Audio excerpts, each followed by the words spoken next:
2001, Una odisea en el espacio.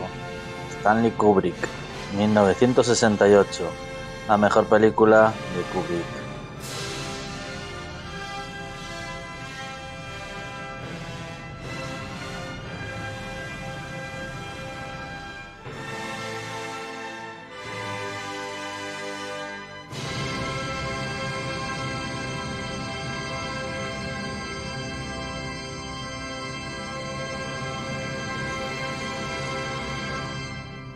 Stanley Kubrick está considerado uno de los mejores directores de la historia del cine, además de ser el favorito de mi primo Xavier, con quien comparto la afición al cine. A lo largo de 46 años de carrera solamente realizó 13 largometrajes, ninguno de ellos obtuvo una recaudación desmesurada y casi todos estuvieron envueltos en duras polémicas, lo que le ha acarreado fama de controvertido. Su sello siempre ha sido el alto grado de meticulosidad en todos los aspectos, principalmente en composiciones de plano. Su obsesión por el perfeccionismo en ocasiones ha llegado a rozar lo enfermizo, como cuando ordenó repetir la escena de las escaleras del Resplandor más de 100 veces, no siendo la primera vez que una toma se elevaba al centenar de repeticiones. Se dice que ha sido el director perfecto, porque supo combinar una increíble precisión técnica con una excelente capacidad para el ritmo narrativo. La gente que ha trabajado con él lo describe como legendario, atrevido, innovador, desafiante y enigmático. Una de sus principales características fue la de ser muy estricto y exigente, pero a la vez era muy eficiente en todo lo que hacía. Prueba de ello es el asombroso bajo número de personal que se juntaban en sus rodajes. Salvo en Espartaco, siempre ha gozado de total libertad para realizar lo que quiso y a su manera. Sus obras son pocas pero muy diversas, tocando casi todos los géneros: cine negro, bélico, aventuras, drama, comedia, ciencia ficción, terror e intriga. Fue nominado al Oscar en 9 ocasiones, 5 como guionista y 4 como director, pero lamentablemente nunca consiguió alcanzar la codiciada estatuilla. Kubrick y Alfred Hitchcock, 5 nominaciones como director, aunque Rebecca ganó la mejor película, son los 2 grandes directores de la historia que jamás se llevaron un premio de la Academia. Otros 3 casos sonados fueron Ernst Lubitsch, Buster Keaton y Charles Chaplin, pero al menos estos fueron reconocidos con un galardón honorífico, algo que inexplicablemente nunca se dio en los otros 2 casos. 3 de las obras de Kubrick obtuvieron la nominación a Mejor Película sin éxito, aunque Barry Lyndon consiguió 4 estatuillas, y 2001, Una odisea en el espacio, una. Nacido y criado en Nueva York, desde muy joven se interesó por la fotografía. Su primer trabajo, tras acabar el instituto, fue como reportero fotográfico durante 4 años en la revista Look, a la que ya había vendido algunas de sus fotos durante su época de estudiante.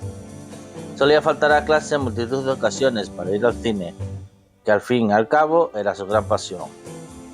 Aunque ha tenido otras grandes aficiones como baterista de jazz y ajedrecista. A los 23 años realizó su primer cortometraje, Day of the Fight, una especie de reportaje de un combate de boxeo, deporte al que era aficionado. El proyecto fue financiado por sus familiares y amigos, logrando un discreto beneficio de $100 tras vendérselo a RKO. A los 25 años se aventuró a realizar su primer largometraje, aunque solamente dura 63 minutos, llamado Miedo y Deseo. Con mucha ambición y muy poco presupuesto, el resultado fue un fracaso comercial y que el propio director renegara de la obra, intentando deshacerse de todas las copias, pero ha llegado hasta nuestros días ya que se editó en DVD. Trata de 4 soldados que quedan atrapados tras las líneas enemigas después de un accidente aéreo. Tras construir una balsa y navegar río abajo, se encuentran con una joven que dará origen a conflictos entre ellos. A pesar de la naturaleza amateur del proyecto, hubo algunos críticos que vieron ciertos toques brillantes. Un par de años más tarde, en 1955, ahora sí se estrena un largometraje con aspecto profesional, aunque con pocos recursos, El beso del asesino, una interesante cinta de cine negro. Trata la historia de un boxeador que se enamora de una femme fatale, su vecina, que trabaja de bailarina en un tugurio. Tras rescatarla de las garras de su jefe y amante, la película finaliza con una inolvidable pelea en una fábrica de maniquíes. Kubrick ejerció de director, productor, guionista y director de fotografía. De nuevo, el proyecto fue financiado por parientes y amigos, reuniendo $75.000 que desgraciadamente no se recuperaron, ya que solamente se recaudó $57.000 en taquilla, debido a una escasa distribución. Sin embargo, sí consiguió buenas críticas e incluso el premio a Mejor Director en el Festival de Locarno, Suiza. Lejos de desanimarse, Kubrick sigue empeñándose en dirigir películas cada vez mejores y con su tercer largometraje sube un peldaño más. En 1956 realiza Atraco Perfecto, gracias a la nueva productora Harris Kubrick, fundada junto a su amigo James B. Harris y a la liquidación del seguro de vida de su padre. Esta vez cuenta con actores conocidos, un director de fotografía y la distribución de United Artists. Considerada una joya del cine negro, muchas veces imitada y siempre admirada. Cuenta la historia de un expresidiario que reúne a un grupo de delincuentes para atracar un hipódromo. Como es habitual en este género, las cosas no salen como se esperaba. Se trata, sin ninguna duda, de la mejor adaptación de una novela de Lionel White. Las críticas fueron unánimemente favorables, llegando a conseguir una nominación a los BAFTA. Desgraciadamente, Kubrick tuvo que afrontar otro fracaso comercial, ya que solamente se logró una recaudación de $272.000 frente a un presupuesto de $320.000. Un año más tarde, en 1957, aparece la que sería su primera obra maestra y su primera gran polémica, Senderos de Gloria. Nótese el poco tiempo que pasa entre película y película durante sus primeras obras. Estos tiempos se irían dilatando cada vez más conforme avance su carrera. Con la ayuda de otros dos guionistas, Kubrick elabora una magnífica adaptación de la novela de Humphrey Cobb, que a su vez se basó en un hecho real. Se narra la historia del coronel francés Dax, que durante la Primera Guerra Mundial se vio obligado, muy a su pesar, a dirigir sus tropas hacia una misión suicida. La orden vino del general Miró, movido por el afán de ascenso jerárquico. Incluso, en un momento dado, durante la retirada, ordenó bombardear a sus propias tropas, pero el artillero encargado se negó sin orden escrita. Tras el fracaso, el general ordenó represalias, escogiendo 3 soldados al azar que fueron injustamente acusados de cobardía y condenados al fusilamiento. Harris Kubrick movieron el guión por los grandes estudios, hasta que cayó en manos de Kirk Douglas y su productora Brina. Este movió los hilos para que United Artists respaldase el proyecto con una financiación de $850.000. Las críticas fueron altamente favorables y hoy en día se considera el mejor film bélico de la historia. A pesar de ello y de conseguir el premio BAFTA a la mejor película, una vez más la taquilla no la acompañó, recaudando apenas poco más de lo invertido. Como casi todas las obras del género, se denota un claro mensaje antibelicista que no sentó bien en algunos países. La polémica surgió en Bélgica, donde se produjeron importantes incidentes, suspendiéndose la proyección tras las presiones del gobierno francés. Tardaría casi 2 décadas en estrenarse en el país galo, en 1975, y en nuestro país no vería la luz hasta 1986 debido a la censura franquista. También fue prohibida en Marruecos y Canadá. El gran proyecto de Kirk Douglas como productor fue en 1960 con Espartaco. Valientemente contrató al genial guionista Dalton Trumbo, Vacaciones en Roma, Papillon, condenado al ostracismo por el infame senador McCarthy y su caza de brujas, para que realizase la adaptación de la novela de Howard Fast. El empeño de Douglas en mantener a Trumbo en los créditos provocó que la lista negra de Hollywood fuese derogada. La silla de director estaba reservada para Anthony Mann, pero tras una trifulca renunció y Douglas buscó en Kubrick a su reemplazo. Por primera y única vez, Kubrick aceptó este trabajo por encargo, creyendo que dirigiendo esta superproducción conseguiría ganar prestigio y así podría continuar con su carrera. El rodaje de exteriores se llevó a cabo en nuestro país, donde resultaba muy barato rodar y se contrataron a 10.000 extras. El resultado fue un rotundo éxito tanto de crítica como de taquilla, recaudando 60 millones tras una inversión de 12. Fue nominada a 6 Oscars, de los cuales ganó 4, actor de reparto, fotografía, diseño de producción y vestuario. En 1961, Kubrick decide trasladarse a Inglaterra, donde viviría el resto de su vida y rodaría el resto de sus películas. Esto se debe a que aborrecía el estilo de vida hollywoodiense.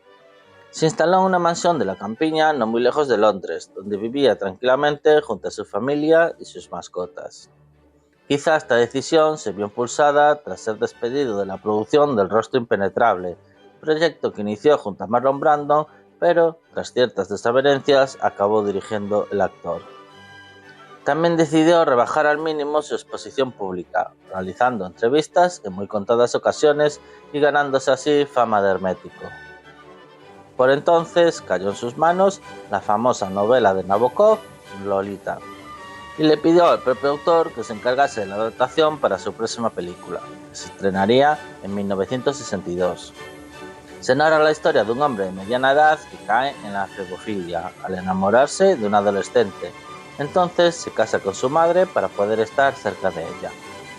Protagonizado por James Mason, actor de renombre, y la desconocida Sue Lyon, que debutó en el cine con 14 años, aunque no tuvo una carrera exitosa.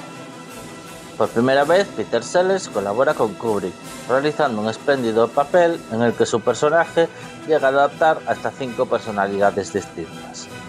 A pesar de los cortes que se realizaron a modo de autocensura, la película fue clasificada como X en Gran Bretaña. En Estados Unidos causó una gran conmoción, provocando que las autoridades católicas enviasen comunicados a todas sus parroquias advirtiendo de que verla era pecado.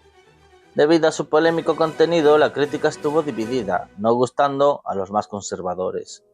En cuestión de taquilla, no le fue mal, recaudando $10 millones tras una inversión de 2. Logró la nominación a Mejor Guión Adaptado en los Oscar, pero perdió frente a Matar a un ruiseñor, en el año en que arrasó Lawrence de Arabia. Solamente un par de años más tarde, en 1964, apareció su siguiente trabajo, Teléfono Rojo, Volamos hacia Moscú.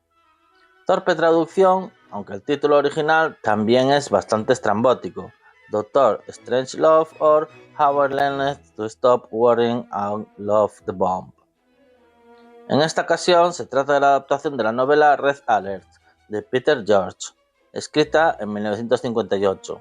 Existe otra novela similar llamada Fail Safe, publicada en 1962, cuya adaptación al cine estaba siendo realizada por Sidney Lumet, protagonizada por Henry Fonda y Walter Matthau. El argumento es sospechosamente parecido, aunque el final es un poco distinto. Uno de los aviones logra dejar caer una bomba sobre Moscú y el gobierno estadounidense decide lanzar simultáneamente otra bomba sobre Nueva York, a pesar de que la propia mujer del presidente se encontraba allí. Tanto George como Kubrick presentaron una demanda que se resolvería extrajudicialmente, y la película de Lumet retrasaría su estreno. La gran diferencia entre ellas es que la de Kubrick, al contrario que la novela, está narrada en clave de comedia, cargada de humor negro, conformando una feroz sátira, mientras que la de Lumet es un thriller totalmente serio. Aquí se cuenta la historia de un escuadrón de bombarderos estadounidenses que reciben la orden de atacar la Unión Soviética arrojando bombas nucleares. La orden fue emitida por un enajenado general llamado Ripper, y se atrinchera en su cuartel, convencido de que los comunistas han envenenado el agua. El presidente de Estados Unidos se reúne con su gabinete de crisis, siendo informado de que el único modo de detener el ataque es mediante un código que solamente conoce Ripper. Deciden entonces atacar el cuartel, mientras colaboran con la Unión Soviética para intentar derribar los bombarderos. Mientras tanto, el doctor Strangelove, colaborador estadounidense y antiguo nazi, informa de que los comunistas disponen del arma definitiva. Este dispositivo se activará automáticamente en cuanto la nación sea atacada, disparando un buen número de armas nucleares suficientes como para exterminar toda la vida de la Tierra. Finalmente, el capitán Mandrake, que se encuentra junto a Ripper, consigue el código, que es enviado a tiempo para que los bombarderos aborten la misión. Sin embargo, uno de ellos no recibe el mensaje al tener la radio estropeada, y tampoco es detectado por los radares rusos. En el momento de soltar la bomba, el dispositivo se queda atascado, siendo el propio piloto quien la desengancha manualmente. Entonces surge la mítica imagen del militar sentado sobre la bomba a horcajadas mientras ésta cae, agitando su sombrero de vaquero como si estuviera en un rodeo. La película es una delicia plagada de diálogos delirantes pronunciados por personajes estrafalarios. El gran aliciente es el de ver al gran Peter Sellers interpretando tres importantes papeles distintos: el del Capitán Mandrake, el del presidente y el mejor de todos, el Dr. Strangelove. El claro mensaje es que estamos gobernados por ineptos dementes, que en cualquier momento pueden llevar a cabo la destrucción de la humanidad. Hace más de 60 años que Kubrick nos advirtió de esto, pero está claro que no le hemos hecho caso viendo el panorama actual. Una vez más, Kubrick tuvo que afrontar una nueva polémica tras ser tachada la cinta de subversiva por los promilitaristas estadounidenses. A pesar de todo, fue un rotundo éxito de crítica, logrando 4 importantes nominaciones a los Oscar: Mejor Película, Director, Actor Principal y Guión Adaptado. Desgraciadamente no ganó ninguno, ya que la mayoría de premios se repartirían entre dos musicales, My Fair Lady y Mary Poppins. Por otro lado, como es habitual, la recepción del público no fue muy favorable, y a pesar de que hoy es considerada una obra maestra, en su día apenas recaudó 10 millones frente a un presupuesto de 1,8. Desde la primera vez que vi Teléfono Rojo, siempre he sentido que era mi película favorita de Kubrick, pero tras leer la novela de 2001, Una odisea en el espacio, pude apreciar mejor la cinta y cambié de opinión. 4 años pasaron hasta que se estrenase su próxima obra, una ardua tarea que conllevó año y medio de preproducción, medio año de rodaje y otro año y medio de postproducción. La película fue toda una revolución que supuso un antes y un después para el género de ciencia ficción, que hasta entonces estaba relegado a la serie B. La ambiciosa narración describe el desarrollo de la humanidad desde los albores de la inteligencia, en el punto de inflexión en el que el simio se convierte en hombre cuando comienza a usar herramientas. De ahí pasa la conquista del espacio, una época en la que la humanidad coloniza la Luna. Y poco después, un reducido grupo de hombres embarca en una misión a Júpiter acompañados de una inteligencia artificial. Finalmente, el epílogo muestra algo controvertido e interpretable: el salto evolutivo de un humano a un ser inmaterial. Todo esto se supone orquestado por una inteligencia superior, que podría ser interpretado como algo religioso, pero la intención es proponer la existencia de entes extraterrestres ultra evolucionados que se dedican a sembrar la inteligencia por el universo. Para ello se valen de unas balizas o centinelas, unos monolitos que interfieren en la evolución natural para potenciar su desarrollo, y luego monitorizarlos hasta el momento en el que la especie está preparada para el siguiente salto. Hemos de suponer que, de no ser por ellos, el hombre jamás hubiera existido, ya que nunca hubiera dejado de ser un simio. Para contarnos esto, Kubrick desarrolla una cinta extremadamente visual, una proeza técnica con muy poco diálogo e inusitadamente cargada de efectos especiales, que supone toda una experiencia, casi hipnótica. El resultado es una cinta totalmente adelantada a su tiempo que, contra todo pronóstico, fue extraordinariamente acogida por el público, convirtiéndose en la más taquillera del director si atendemos al ajuste de la inflación, recaudando 146 millones de un presupuesto de 12. Las críticas fueron mayoritariamente favorables, consiguiendo 4 nominaciones a los Oscar: Mejor Director, Guión Original, Diseño de Producción y Efectos Especiales, ganando solamente en esta última categoría. A pesar de estar considerada una obra maestra, existe cierta parte de los espectadores que la repudian básicamente por ser lenta y aburrida. Esto es algo bastante comprensible, sobre todo en los tiempos que corren, en los que prima la inmediatez y el exceso de información, convirtiendo al entretenimiento en un producto fácil de digerir y olvidar. En el mundo de hoy en día, esta obra no tiene cabida entre el espectador medio. Kubrick siempre sintió una especial admiración por la figura de Napoleón Bonaparte. Su fascinación se debe a la importancia del personaje a la hora de moldear y definir la geopolítica del siglo XX. Pero algo que siempre le llamó la atención es cómo una personalidad tan inteligente cometió tan grandes errores. En 1968 llegó a un acuerdo con la Metro para financiar el proyecto, pero tras un año de preproducción, el estudio perdió el interés por las películas de época tras un par de fracasos, La Estrella y Hello Dolly. Ya se disponía de un guión, localizaciones, un plan de rodaje e incluso pruebas de vestuario, pero el proyecto tuvo que guardarse en un cajón. Poco después, en 1970, se estrenó Waterloo, una producción italiana del director ruso que desbarató definitivamente los planes de Kubrick.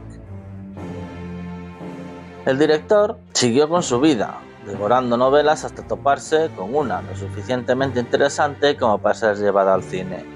Esto ocurrió con La Naranja Mecánica, adaptación de la obra de Anthony Burgess, repudiada por la crítica literaria, y la película favorita de mi primo Xavier, estrenada en 1971.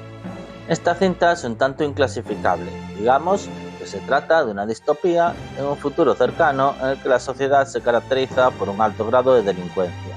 A pesar de disponer de vidas acomodadas, los jóvenes se agrupan en pandillas y se dedican a ejercer la violencia por pura diversión. Tras asesinar a una mujer intencionadamente y ser traicionado por sus compañeros de fechorías, el protagonista, Alex, Malcolm McDowell, es detenido y metido en la cárcel. Voluntariamente se presta a un programa experimental de reinserción social que el gobierno pretende instaurar como solución para descongestionar las prisiones. El tratamiento consiste en obligarle a visionar escenas violentas mientras le administra una droga que le provoca náuseas. El resultado es que el sujeto desarrolla una incapacidad física para ejercer la violencia.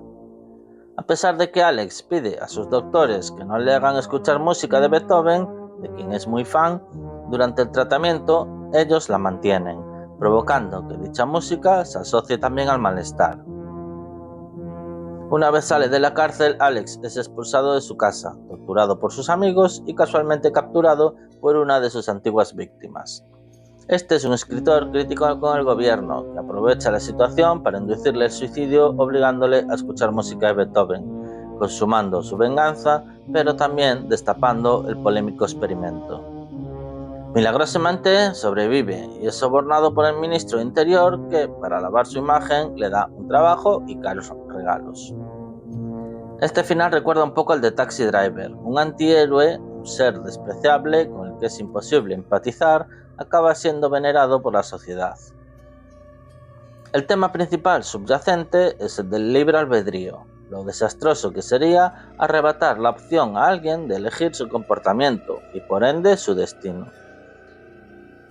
La moralidad del ser humano no se puede forzar, cada individuo debe ser capaz de elegir entre el bien y el mal, aunque su percepción no sea capaz de discernirla. Una característica principal de la narrativa es el vocabulario inventado por el que se comunican los jóvenes, algo que en la película queda muy bien al estar dosificado, pero en la novela es tan predominante que dificulta seriamente su lectura.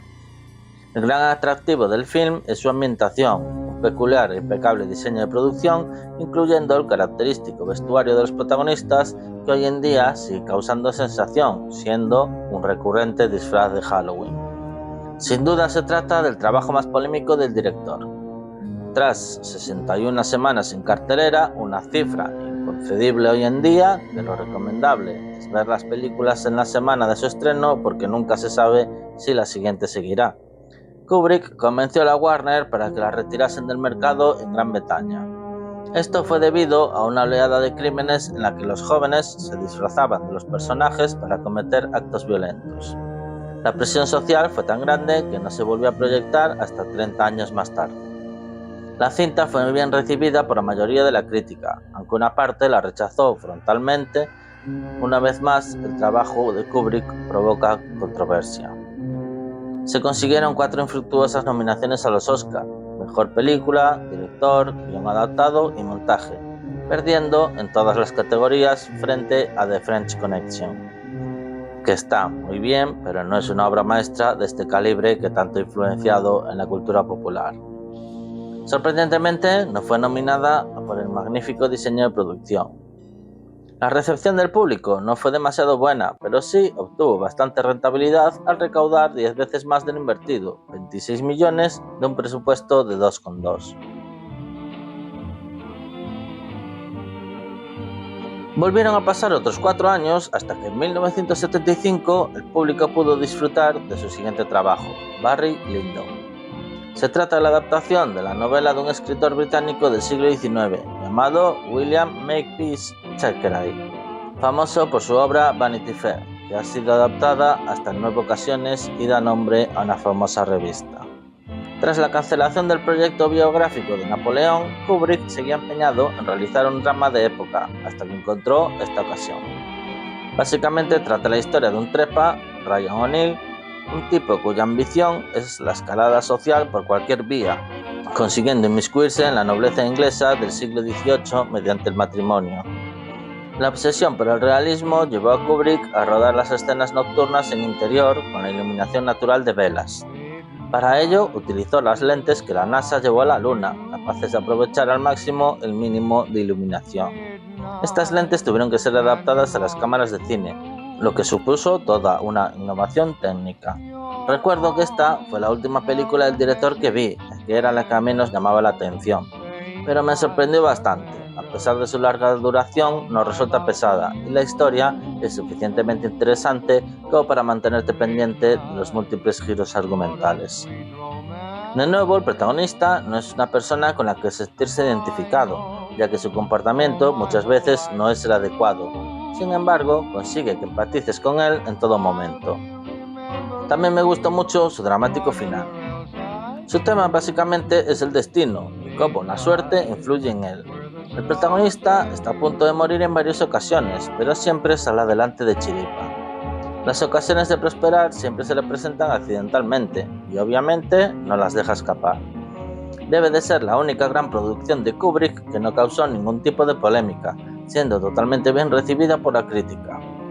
Además, es la más laureada, logrando 4 Oscars de sus 7 nominaciones, ganando en las categorías de Mejor Fotografía, Canción Original, Diseño de Producción y Vestuario, pero perdiendo en las más importantes, Mejor Película, Director y Guión Adaptado, casualmente las que apuntan directamente a Kubrick.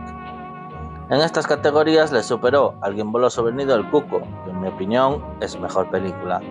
La recepción del público, una vez más, no fue del todo buena, quedándose un éxito moderado al recaudar 31 millones tras una inversión de 12. Su siguiente trabajo apareció en 1980, 5 años más tarde. De nuevo, una de sus obras pasaría a considerarse película de culto, siendo copiada y homenajeada en multitud de ocasiones y sirviendo de inspiración en otras tantas. Estamos hablando del Resplandor. Así a bote pronto me viene a la cabeza el homenaje que Spielberg le hizo en Ready Player One, la influencia en algunos planos de la reciente La Sustancia o la genial parodia que le hicieron en Los Simpson. Sin tele, sin cerveza, Homer pierde la cabeza.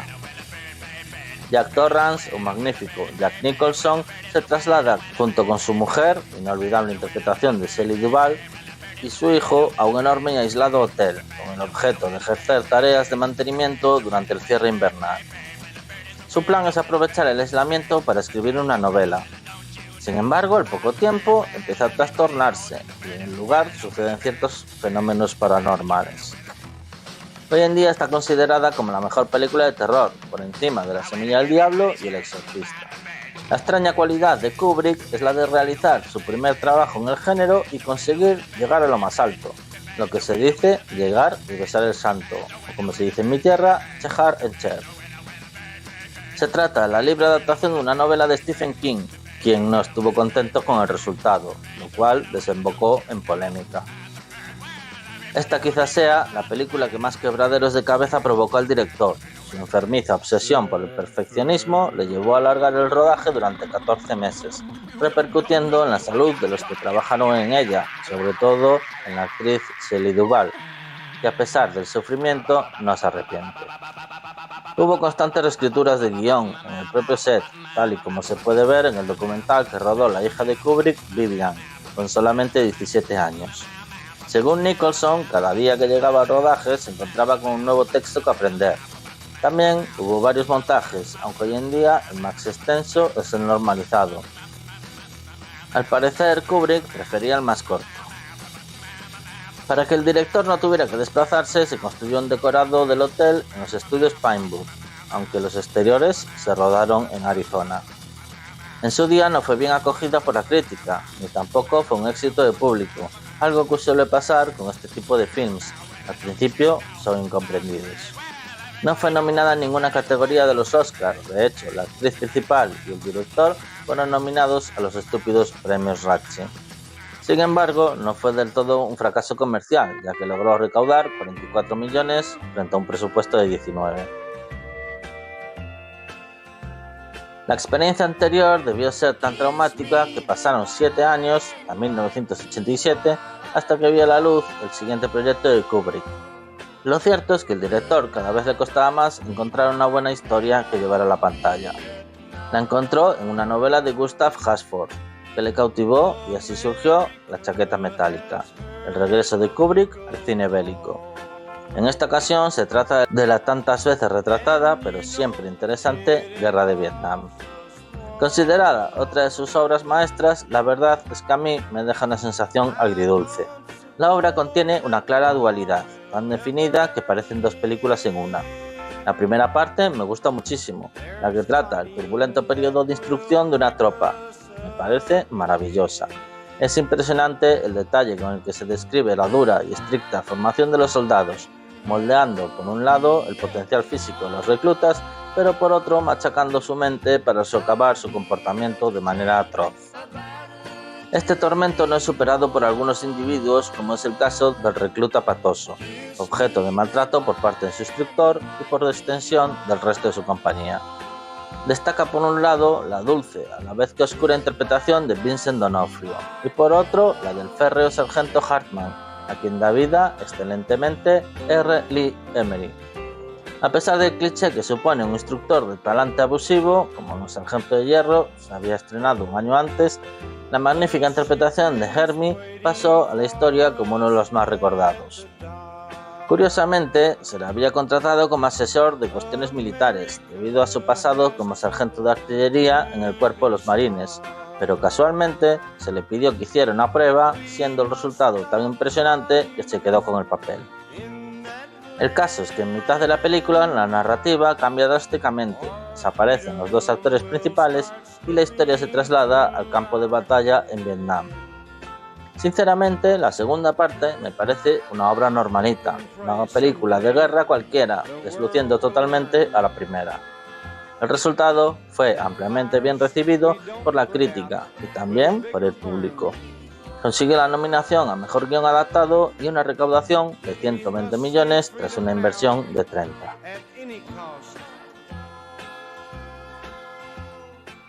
Hasta 12 años más tarde, en 1999, no volvió a aparecer una película de Kubrick. Sin embargo, el director no dejaba de trabajar en posibles producciones. Una de ellas fue Inteligencia Artificial, un proyecto en el que trabajó arduamente pero nunca vio la luz, hasta que Steven Spielberg tomó las riendas tras la muerte del director, materializándola en 2001. Kubrick estaba fascinado por la evolución de la informática y empezó a dar forma a un proyecto que le sobrepasó. Un día llamó a Spielberg y le ofreció traspasarle el proyecto, ya que le consideraba el más indicado por encima de él mismo. Pero este creía que debía esperar unos cuantos años para que la tecnología necesaria para su desarrollo evolucionase. Finalmente decidió adaptar una novela de Arthur Schnitzler para su último film, Eyes Wide Shut. Para ello contó con dos grandes estrellas que en aquel momento formaban matrimonio, Tom Cruise y Nicole Kidman. Se trata de una película de intriga muy oscura con toques eróticos, basada en las relaciones de pareja, los celos y las infidelidades. La esposa de un médico respetable, tras una fiesta, le confiesa sus fantasías eróticas y cómo, en una ocasión, casi la abandona por un desconocido. Esto provoca que el protagonista se aventure infiltrándose en una orgía de una congregación secreta de la alta sociedad. Tras ser descubierto, se ve envuelto en una situación peligrosa que casi acaba con su vida. Una vez más, el rodaje se extendió hasta alrededor de un año, provocando que dos actores se apeasen del proyecto, Jennifer Jason Leigh y Harvey Keitel, que tuvieron que ser sustituidos y cuyas escenas fueron regrabadas. De nuevo la producción se realizó en Inglaterra, pero como la historia discurría en Nueva York, hubo que construir decorados que simulaban las calles de la Gran Manzana. No es de las obras mejor valoradas de Kubrick, más bien todo lo contrario, aunque a mí me gusta bastante, tanto la historia como la ambientación como su excelente banda sonora, que consiste en temas de música existentes, algunos extraídos de óperas. La polémica en esta ocasión surgió por su alto contenido sexual, lo que llevó a distribuir una versión adulterada en Estados Unidos para que no la clasificasen como X. Desgraciadamente, Kubrick murió de un infarto pocos días después de mostrar en un pase privado el montaje final de la película a su familia y actores, y antes de entregárselo a la Warner. No pudo comprobar la recepción de la película. La crítica estuvo muy dividida y fue totalmente ignorada en los Oscars. La respuesta del público fue algo tibia, resultando un éxito moderado, ya que recaudó 162 millones frente a un presupuesto de 65. Las últimas palabras de la última película de Kubrick rezan así: hay algo muy importante que debemos hacer lo antes posible. ¿Y qué es? Follar. Allá por 1964, Kubrick solicitó al reputado escritor de ciencia ficción Arthur C. Clarke su colaboración para construir una película del género. El procedimiento poco habitual se basó en escribir una novela ad hoc, para luego adaptarla a un guión. Esta novela no vería la luz hasta unos meses después del estreno de la película. Recomiendo totalmente su lectura, ya que ayuda a aclarar ciertos enigmas y expande la narrativa, clarificando la primera parte, pero sobre todo la última, la más abierta a interpretación. El tema principal se basa en la existencia de inteligencia extraterrestre, lo que debido a la inmensa extensión del universo es totalmente plausible. Lo difícil es coincidir en el espacio y tiempo. Según la ecuación de Drake, astrónomo presidente del SETI, Search Extraterrestrial Intelligence, desde su inicio en 1961 existen hasta 10 civilizaciones con las que sería posible contactar. Tras más de 60 años de búsqueda, la única posible evidencia fue la señal WOW, detectada en 1977. Se trata de una señal de radio de 72 segundos de duración proveniente de la constelación de Sagitario, cuya intensidad fue 30 veces superior a la del ruido de fondo. La explicación más probable es que fuese emitida por la nube de hidrógeno de un cometa, ya que la frecuencia coincide con la naturaleza del gas. Para documentarse sobre el tema, Kubrick entrevistó a los astrónomos más reputados de la época, como Oparin, Shapley, Skinner, Mead y Whipple. Además, leyó muchos ensayos y el que más le gustó fue Vida inteligente en el universo, del famoso Carl Sagan. Sin embargo, concluyó que Clarke era la persona ideal para colaborar en el proyecto, ya que además de escritor era un físico reputado. Esto era muy importante, ya que su conocimiento servía para dotar al film del mayor rigor científico posible, algo que no es muy común en el subgénero espacial. De hecho, esta se considera la película más lograda en este aspecto. La producción requirió la construcción de impresionantes decorados. Para la secuencia de apertura se recurrió a la técnica de proyección frontal, reproduciendo así un desierto de Sudáfrica, para no tener que trasladar a la producción. Luego se construyó el decorado de la estación espacial, dotado de cierta curvatura, las peculiares naves lanzaderas y la enorme excavación lunar. Pero sin duda, el decorado más impresionante fue la noria. Kubrick ideó una gigante centrifugadora para el interior de la Discovery, que medía 12 metros. Se movía a 5 km por hora, siguiendo así el paso de los astronautas por el interior, como si la rueda de un hámster se tratase. Se utilizaron dos tipos de cámaras, una en el interior que giraba con la noria, dando la impresión de que los actores daban vueltas, y otra estática anclada al exterior mediante una abertura a modo de raíl disimulado en el centro, dando la impresión de que los actores se mantenían estáticos a pesar de moverse. Esta astuta invención costó $750.000. Todos los efectos especiales son de carácter práctico. En aquella época no existía la manipulación digital, por lo tanto había que disimular los cables a la hora de simular la ingravidez. El truco siempre estuvo en que el cable quedase por detrás del actor, jugando con la perspectiva, de manera que para conseguir un desplazamiento horizontal se rodaba en vertical. Lo más complicado vino en la postproducción, cuando hubo que añadir los fondos espaciales manipulando directamente fotograma a fotograma. Hay más de 200 escenas con efectos especiales, y cada una requería pasar por 10 departamentos técnicos distintos, con lo cual había que realizar 2000 tareas. Pero es que además cada tarea se repetía 8 o 9 veces hasta que quedase bien, así que se llegaron a realizar hasta 16.000 tareas. Lo difícil de todo esto es la planificación, por lo que fue necesario crear una enorme cantidad de organigramas cubriendo las paredes, para que cada departamento supiese en cualquier momento en qué estado se encontraba cada escena, puesto que entre una tarea y otra podían pasar varios meses de diferencia. Otra de las dificultades fue cómo reproducir el aspecto de la Tierra desde el espacio, ya que en plena carrera espacial todavía no se disponía de una fotografía.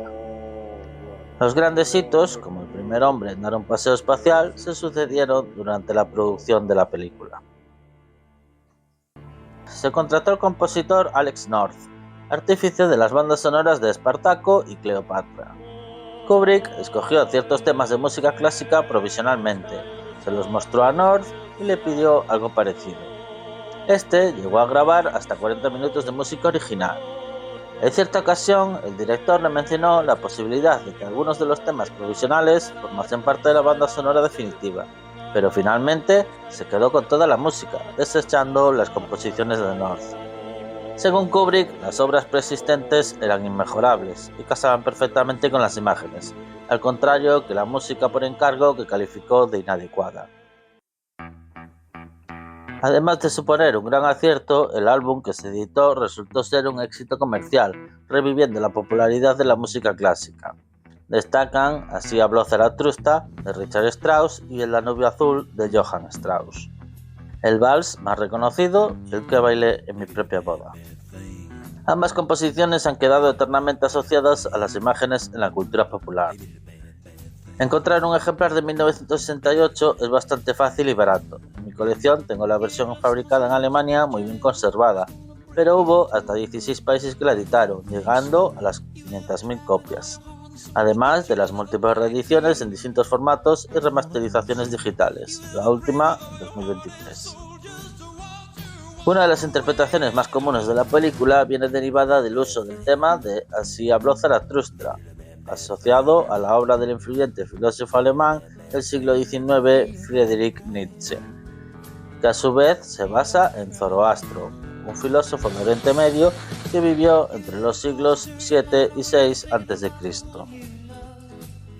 La teoría postmodernista de la muerte de Dios y el nacimiento del superhombre, tan popular en los años 60 y profundamente relacionada con la revolución industrial y los avances científicos, en detrimento de la religión, casan perfectamente con el argumento global del film.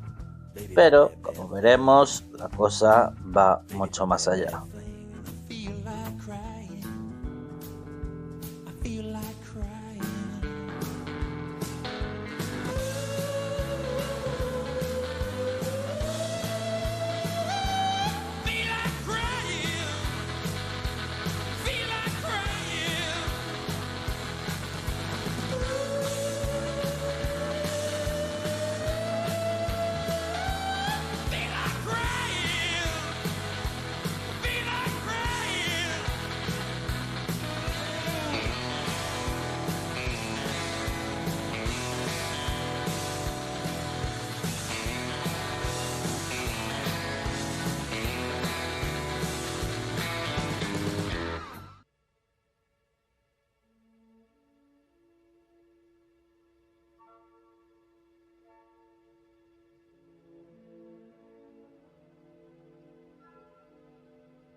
Análisis de la película, alerta spoiler. Durante los primeros 3 minutos, la pantalla permanece en negro mientras suena un inquietante sonido, haciendo alusión a la nada. Luego aparece el logo del león de la Metro en una versión simple y modernista, alejado de la clásica. El metraje comienza con una vista de la cara oculta de la luna mientras suena Así habló Zaratustra.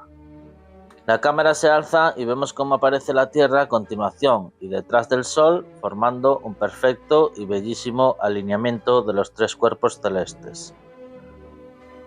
La primera parte se titula El amanecer del hombre. Nos encontramos en un hermoso pero inhóspito desierto hace 4 millones de años. Los simios viven en armonía con los cerdos, ya que no representan una amenaza entre ellos. Comen bayas de unos pequeños y escasos arbustos, por lo que no están bien alimentados.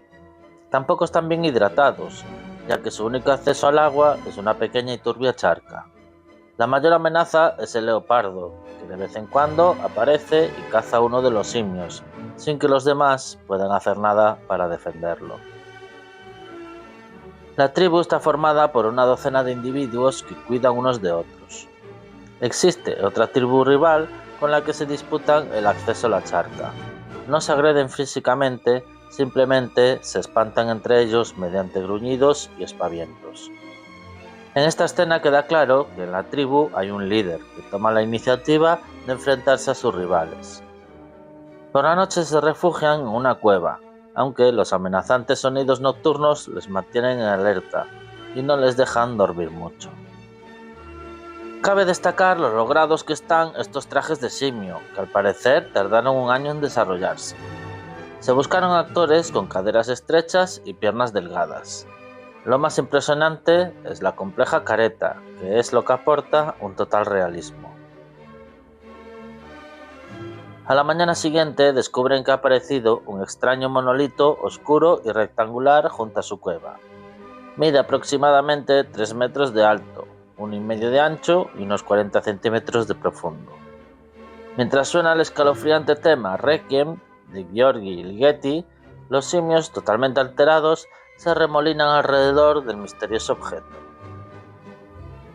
El líder de la tribu se acerca con cautela y lo toca en varias ocasiones. El resto, al comprobar que es inofensivo, hacen lo mismo. Finalmente, todos lo inspeccionan y acarician. Es evidente que nunca habían visto algo parecido. La escena finaliza con una bonita toma en contrapicado del sol asomando por la parte superior del monolito, junto a una tenue imagen de la luna. El líder de la tribu se encuentra inspeccionando unos huesos. De pronto aparece un flash del monolito como si influyese en su mente, y tras varios segundos parece que ha entrado en razonamiento. Comienza a sonar de nuevo el mítico tema de Así habló Zaratustra, mientras coge un hueso grande y lo mueve de un lado a otro, golpeando tímidamente otros huesos más pequeños. Poco a poco van golpeando con más fuerza, comprobando cómo los demás huesos se rompen por el impacto, y acaba golpeando un cráneo ferozmente hasta hacerlo añicos, mientras intercalan imágenes de un cerdo cayendo muerto. Acaba de descubrir las herramientas. En la siguiente escena vemos cómo toda la tribu ahora come carne de cerdo en abundancia. Esto provocará un cambio drástico, ya que a partir de ahora estarán bien alimentados y su vida será más próspera. En su siguiente visita a la charca, el líder se acerca a la tribu rival con un hueso en la mano enfrentándose al líder contrario. Este intenta atacarle, pero recibe un tremendo golpe en la cabeza y cae desplomado. El resto de miembros de la tribu también se acercan con huesos en la mano, golpeando al moribundo líder rival que yace en el suelo. La tribu no evolucionada, y ahora desprovista de líder, se asusta y no le queda otra opción que retirarse, mientras el líder contrario les amenaza con gruñidos, manteniendo una pose de poderío y alzando su arma. Finalmente, lanza el hueso al aire, que es seguido por la cámara hasta que en una inesperada transición se convierte en una nave espacial. Antes de adentrarnos en la segunda parte, quiero comentar las diferencias con la novela. El ejemplar que poseo es de la editorial Salvat, data de 1970, y pertenece a una serie llamada Libro RTV. No se encuentra en buenas condiciones, ya que al pasar las páginas muchas se han despegado, incluido la cubierta. Dicho esto, lo primero que nos informa el libro, además de la data en que nos encontramos, es que el líder de la tribu se llama Moonwatcher. Se describe a los individuos como delgados, débiles y desnutridos. El primer suceso es la muerte del padre del protagonista, cuyo cuerpo es arrastrado al exterior de la cueva hasta un lugar alejado, donde servirá como alimento a las hienas. El ataque del leopardo ocurre en la noche en otra cueva cercana, mientras los miembros de la tribu lo escuchan refugiados en la suya y sin poder hacer nada. El monolito en principio es transparente y emite sonidos y luces, que van uno a uno sondeando a los individuos hasta dar con Moonwatcher, que parece ser el más inteligente y en el cual influye. Tras aprender a usar herramientas, matar cerdos y empezar a prosperar gracias a la fortaleza de la buena alimentación, un día, regresando a la cueva, se encuentra con un ciervo malherido. Lo matan y lo introducen en la cueva. Esa noche, el reguero de sangre atrae a un leopardo hasta el interior. Una vez dentro, la tribu se envalentona y ataca al felino en grupo, que no puede escapar y fallece. Esto simboliza el nuevo poder de la tribu, que ya no tiene depredadores de qué preocuparse. Y finalmente, en la escena de enfrentamiento con la tribu rival, Moonwatcher aparece con la cabeza de leopardo en la punta del palo a modo de estandarte, lo cual asusta a sus contrincantes. La segunda parte, aunque no aparece titulado en la película, se llama TMA-1, Tycho Magnetic Anomaly 1, que es el nombre que se le da al segundo monolito hallado en la Luna. Mientras suena el vals del Danubio, vemos varios satélites artificiales orbitando la Tierra. Nos encontramos al principio del siglo XXI, en la que se supone que es la era de la exploración espacial. Rotando sobre sí mismo, como si lo hiciera a ritmo de la música, vemos una enorme estación espacial de forma circular con un puerto en el centro. Ahora parece una lanzadera, con una forma parecida al mítico Concorde, de la línea Pan Am. En su interior solamente hay un pasajero que echa una cabezada mientras su bolígrafo flota en la ingravidez. Aparece una azafata caminando por el pasillo con zapatos de velcro, que recoge el objeto y lo guarda en el bolsillo de la chaqueta del pasajero. Todo esto mientras sigue sonando el vals. Lo siguiente que vemos es la maniobra de aproximación de la lanzadera, que poco a poco se acerca a la estación hasta introducirse en el puerto. La secuencia es larga, parsimoniosa, hipnótica y hermosa. Es muy difícil imaginar lo que sintieron los espectadores de la época que jamás habían contemplado algo así y con tanto realismo.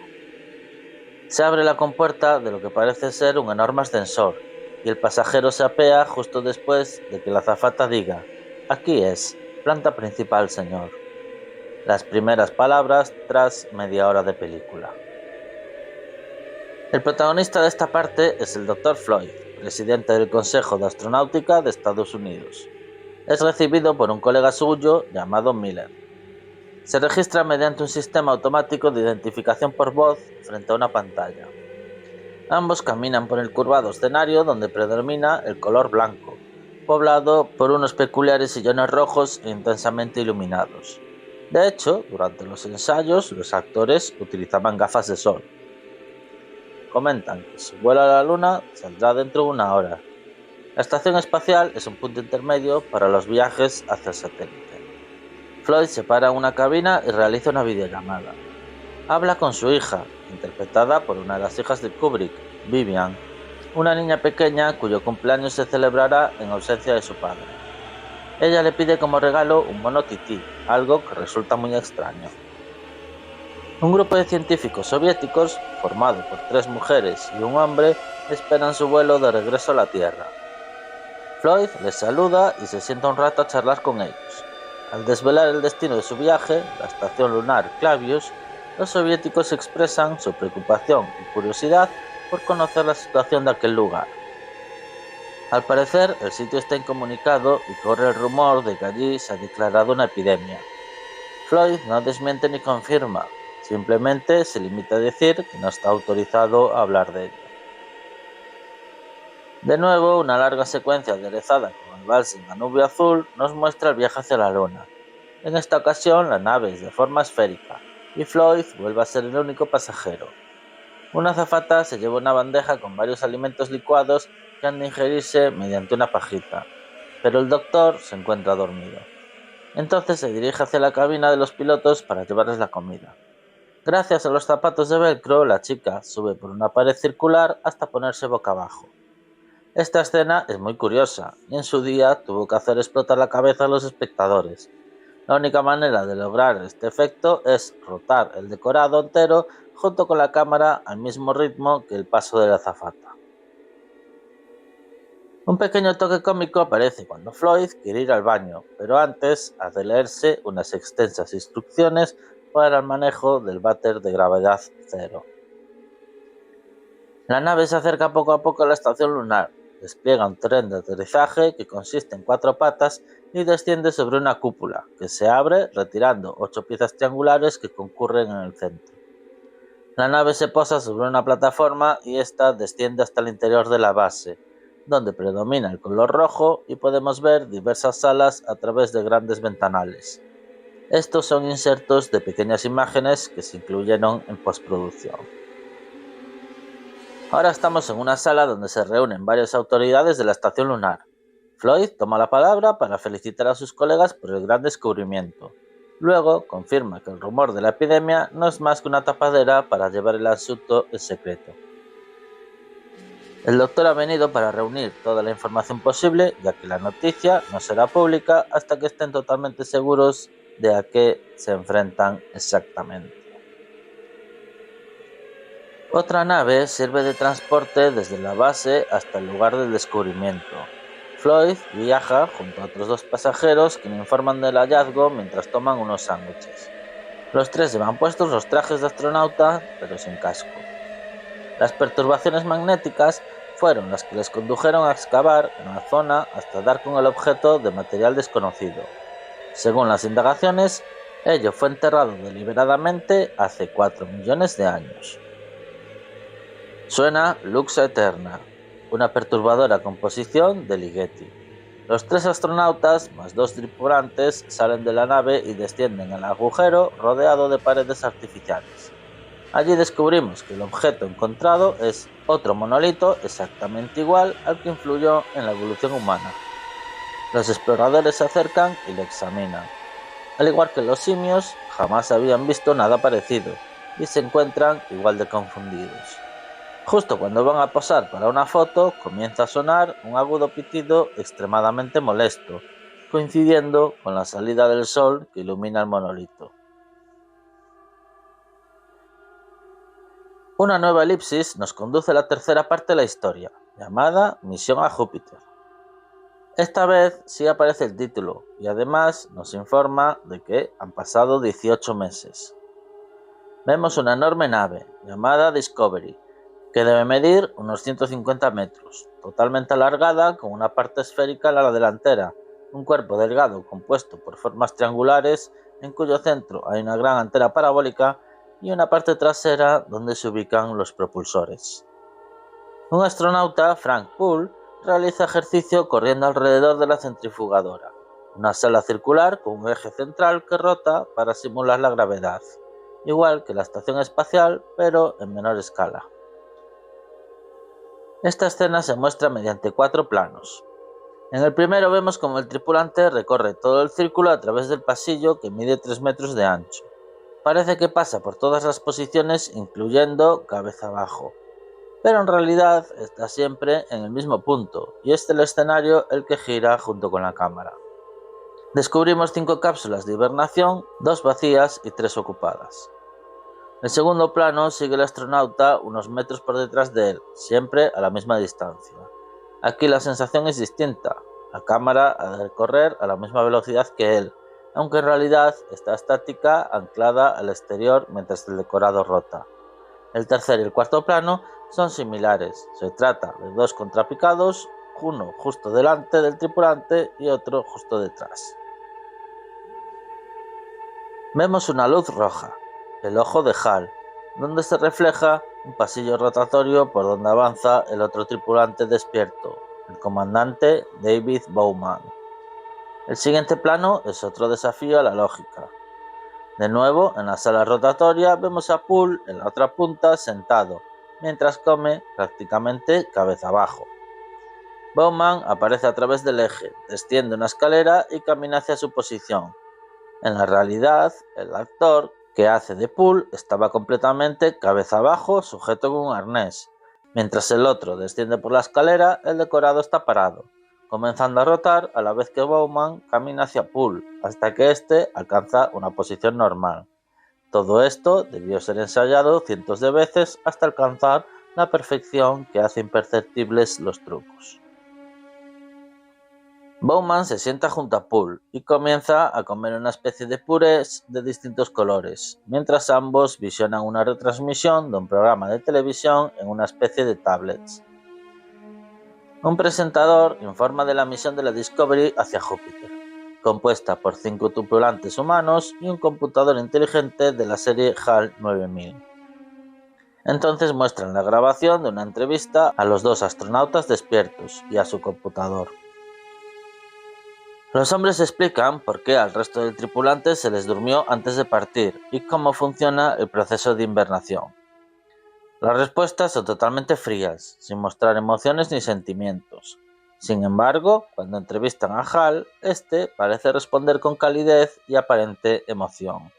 Mientras contesta con orgullo que la serie de computadores de su especie es completamente infalible, incapaces de cometer errores. Luego le preguntan si se siente acomplejado por depender de los seres humanos para llevar a cabo su misión. La respuesta es que disfruta trabajando con las personas, quitándole hierro al asunto, y continúa diciendo que su responsabilidad alcanza el total funcionamiento de la nave, dándose mayor importancia a sí mismo y por tanto menor a sus compañeros de carne y hueso. En este punto ya nos damos cuenta de que la inteligencia artificial parece más humana que los propios humanos. Por último, el entrevistador habla con Bowman sobre los sentimientos que parece mostrar Hal, y este explica que ha sido programado para ello, pero nadie puede asegurar de que realmente los tenga. Las siguientes escenas refuerzan lo que ya sospechábamos.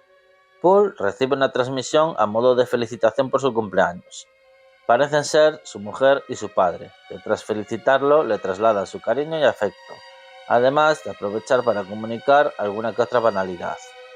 Poole recibe la videotransmisión sin inmutarse lo más mínimo, mostrando una vez más carencia de sentimientos. Más tarde juega una partida de ajedrez con Hal, la cual pierde, pero su reacción no denota ni un ápice de rabia, simplemente absoluta indiferencia. Luego Bowman se dedica a matar el tiempo realizando dibujos de sus compañeros hibernados, lo cual supone una característica propia de los humanos, la expresión artística. Al pasar junto a uno de los ojos de Hal, este le pide que le muestre sus dibujos. Por un lado, muestra condescendencia al afirmar que ha mejorado, manteniendo una actitud paternalista, aunque también se puede interpretar como envidia. De pronto surge algo extraño y misterioso. Hal pregunta a Bowman si tiene alguna sospecha de duda sobre el objeto de la misión. El computador expresa su preocupación porque percibe algo raro en la misión, derivados de los rumores sobre las excavaciones en la Luna. Cree que el secretismo sobre el verdadero objeto de la misión tiene algo que ver con que hayan dormido a los otros 3 tripulantes antes de subirlos a bordo. La situación es enigmática, como si se tratase de una partida de póker. No sabemos qué es lo que cada uno sabe. Parece que los tripulantes despiertos no tienen ni idea de qué va la misión. Sospechamos que los dormidos sí que conocen el objetivo, pero dudamos de si Hal lo desconoce o quizá conozca pero se hace el tonto. De pronto, Hal informa sobre un problema en un aparato que se encuentra en la antena. Según él, fallará dentro de 72 horas, inhabilitando la comunicación con la Tierra. El control de la misión autoriza a que Bowman salga al exterior y sustituya el módulo averiado. Este se introduce en una cápsula esférica dotada de brazos robóticos y se dirige a la antena. La secuencia es larga, lenta y el sonido del oxígeno en el interior del traje, junto con la respiración del astronauta, resulta bastante incómodo para el espectador. Una vez cerca del lugar, Bowman sale de la cápsula y continúa por sus propios medios. De vuelta a la nave, los tripulantes analizan la unidad minuciosamente sin encontrar ningún síntoma de avería. Con disimulo lanzan un reproche a Hal, quien no es capaz de encontrar una explicación, pero sugiere que se vuelva a colocar la unidad de nuevo en su lugar. Entonces el control de misión autoriza a realizar una segunda salida al exterior con este fin, pero además añade que Hal ha cometido un error al predecir el fallo. Los tripulantes se muestran como siempre impávidos, no reaccionan emocionalmente al recibir esta noticia de un hecho insólito. Jamás un computador de la serie 9000 había fallado. Esto se sabe debido a que un computador gemelo en tierra ha arrojado una conclusión distinta. La situación se vuelve embarazosa. Hal pretende que no se le dé importancia al asunto y cuando le preguntan cómo se puede explicar dicha discrepancia, responde que debe de tratarse de un error humano. Los tripulantes son conscientes de la problemática y tratan de engañar a Hal. Bowman le pide a Poole que la acompañe a una de las cápsulas, con la excusa de que se ha topado con interferencias en el transmisor. Una vez dentro, comprueban que Hal no les escucha y hablan en privado. No están seguros de si realmente el computador ha cometido un error, pero de lo que sí están seguros es de que si reinstalan la unidad y luego no falla, se demostrará que Hal no funciona bien y tendrían que desconectarlo. Sea como sea, no les queda otra opción que hacerlo. Como nunca ha sucedido algo así, nunca se apagó uno de sus computadores, por lo tanto no saben cómo reaccionará. Lo que los tripulantes no saben es que Hal les observa a través de la ventana de la cápsula y se ha enterado de todo lo que han dicho, ya que es capaz de leer los labios. En este momento de suspense se produce el intermission, ese pequeño intermedio que antiguamente se insertaba en las películas de larga duración. La película no llega a 2 horas y media, por lo que no es especialmente larga. La pantalla se queda en negro y tenemos otros 3 minutos de música desasosegada. En esta ocasión es Poole quien realiza el paseo espacial para sustituir de nuevo la unidad.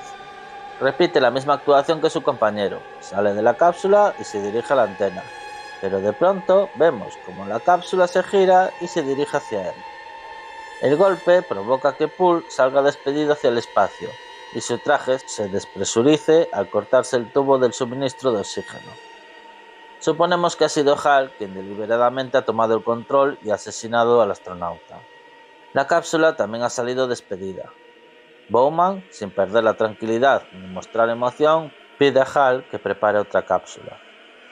Este finge no saber qué ha podido ocurrir, pero que ha hecho todo lo posible para que no ocurra. Bowman se dirige hacia el cuerpo de Poole para rescatarlo con su impavidez habitual.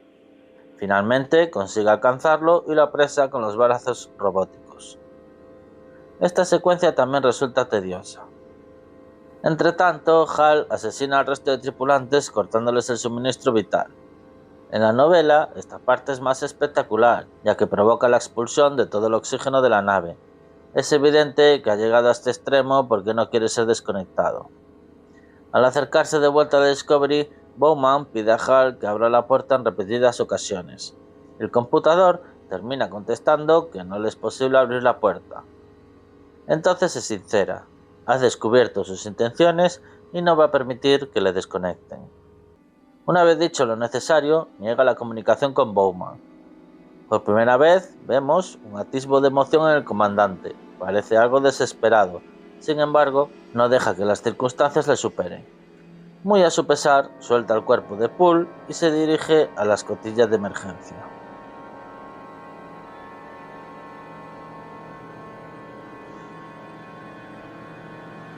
Previamente mostró a Hal su intención de entrar por allí, pero con cierto recochineo, este respondió que sería difícil hacerlo sin su casco. Bowman lleva puesto el traje espacial, pero olvidó coger su casco, ya que no tenía intención de salir al exterior.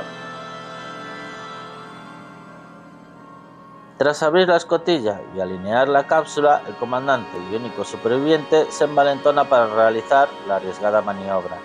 Con cierto temor en su rostro, aguanta la respiración y al abrir la puerta de la cápsula sale despedido a través de la esclusa.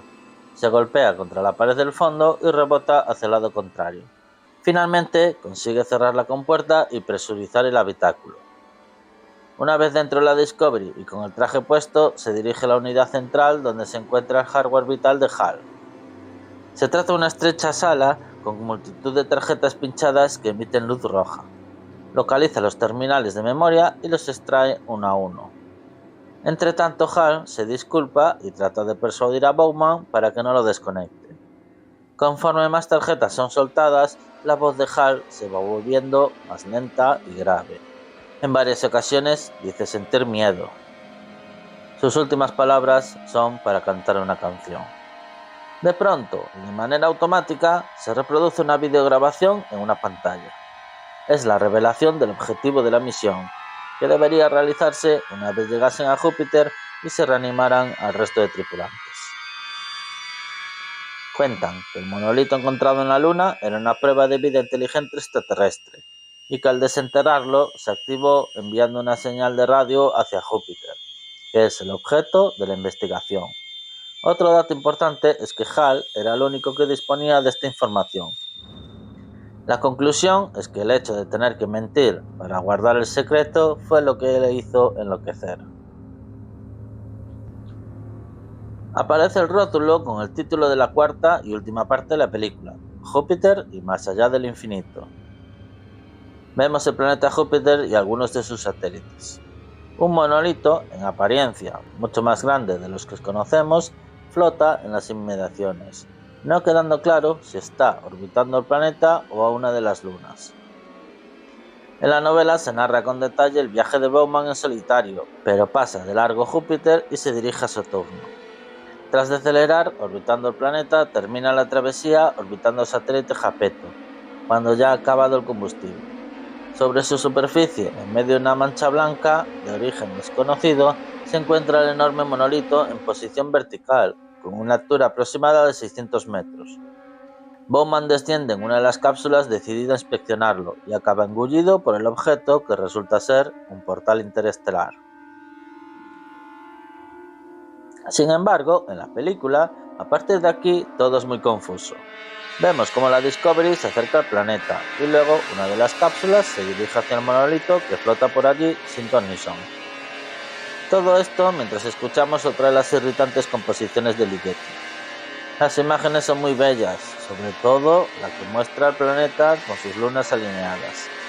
No se sabe si la cápsula en la que viaja Bowman se introduce en el monolito o simplemente se acerca.